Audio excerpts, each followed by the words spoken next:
पागल करते तुझे मोरनीशी चाल गुलाबी साडी आणि लाली लाल लाल दिसते मी भारी राजा फोटो माझा काढ।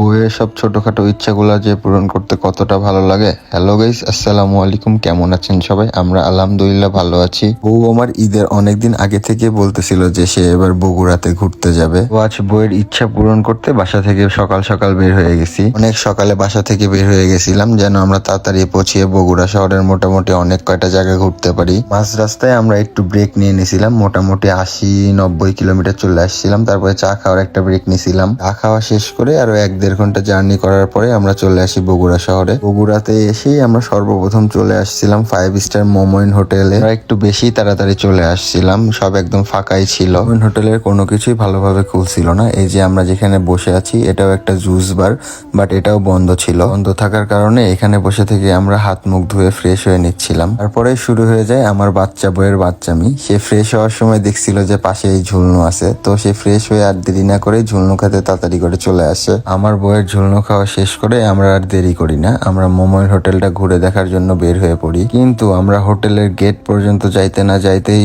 আক্রমণ করে ফেলে আমাদের উপরে রোদ। হঠাৎ করে এত রোদ ব্লাস্ট করলো, কি বলবো, রোদে একদম হাত পায়ে পুড়ে যাচ্ছিল। এই জন্য আমরা বাসা থেকে তাড়াতাড়ি করে রওনা দিছিলাম যেন রোদ আমাদের অ্যাটাক না করে। রাস্তায় তো রোদ থেকে বেঁচে গেছিলাম, বাট মোমোইন হোটেলে এসে আমাদের রোদে অবস্থা একদমই খারাপ হয়ে যাচ্ছিল। হোটেলে ঢোকার পরে অবশ্য ভালো লাগছিল ভেতরের দিকে, যে এই জায়গাটাতে। আমার বউ তো বলতেছিল আমি আর বাহিরে যাব না, আমি এখানেই থেকে যাব, এখানে যতক্ষণ আছি ততক্ষণই শান্তিতে থাকবো, বাহিরে গেলে আবার ওই অসহ্য রোদ আমাকে সহ্য করতে হবে। আর কিছুক্ষণ পরে কি ভেবে বলল, চলো চলো, আমরা এত কষ্ট করে আসছি, সবটুকু ঘুরে দেখতে হবে না? হোটেল থেকে বাহিরে বের হয়েই দেখি যে এই হোটেলেরই একটা কাপড়ের শপ আছে।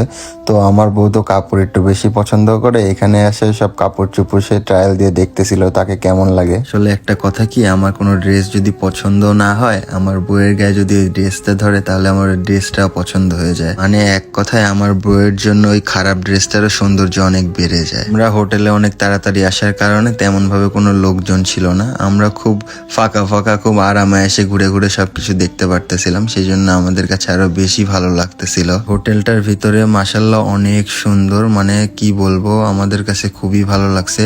বিশেষ করে এই সারি সারি এই সবুজ পাতাগুলা লাগানো আছে, এগুলো অনেক সুন্দর ছিল। হোটেলটার ভেতরে ঢুকে মনেই হচ্ছিল না যে এটা বাংলাদেশের কোনো জায়গা, একদম ফরেন কান্ট্রির মতো সবকিছু করে রাখছে হোটেলটার ভেতরে, বেশ সুন্দর লাগছিল সবকিছু। হোটেলটা পুরা ঘুরে দেখতে আমরা যে কতবার বসছি আমরা নিজেরাও জানি না, কারণ এত পরিমাণে রোদ ছিল। আমরা অল্প একটু করে দেখতেছিলাম আবার বসতেছিলাম, অল্প একটু করে দেখতেছিলাম আবার বসতেছিলাম, কারণ রোদের এত তাপ ছিল, গায়ে পড়লে একদম গা জ্বলে যাচ্ছিল। তো আমরা ঘুরতে ঘুরতে অলমোস্ট মোমোইনের পুরোটাই ঘুরে ফেলছিলাম, আমরা একদম ফার্স্ট টু লাস্ট সবকিছুই দেখে ফেলছিলাম। এই জন্য আমরা মোমোইন থেকে বের হয়ে মোমোইনের পাশে একটা সুন্দর পার্ক আছে, সেই পার্কে আমরা চলে গেছিলাম। এই পার্কে একটা সুন্দর সিস্টেম আছে, প্রতিটা বাইকের জন্য 50 টাকা করে দিতে হবে, আর যদি কেউ সিঙ্গেল মানে হেঁটে হেঁটে আসে তাহলে তার কোনো টাকা দিতে হবে না। এটা খুবই অদ্ভুত একটা সিস্টেম লাগছে আমার কাছে, বাট পার্কটা বেশ সুন্দর ছিল আর অনেক বড়ও ছিল পার্কটা। তো আমরা পুরা পার্কটা ভালোভাবে ঘোরা শেষ করে আমাদের নেক্সট লোকেশনের দিকে আগাচ্ছিলাম।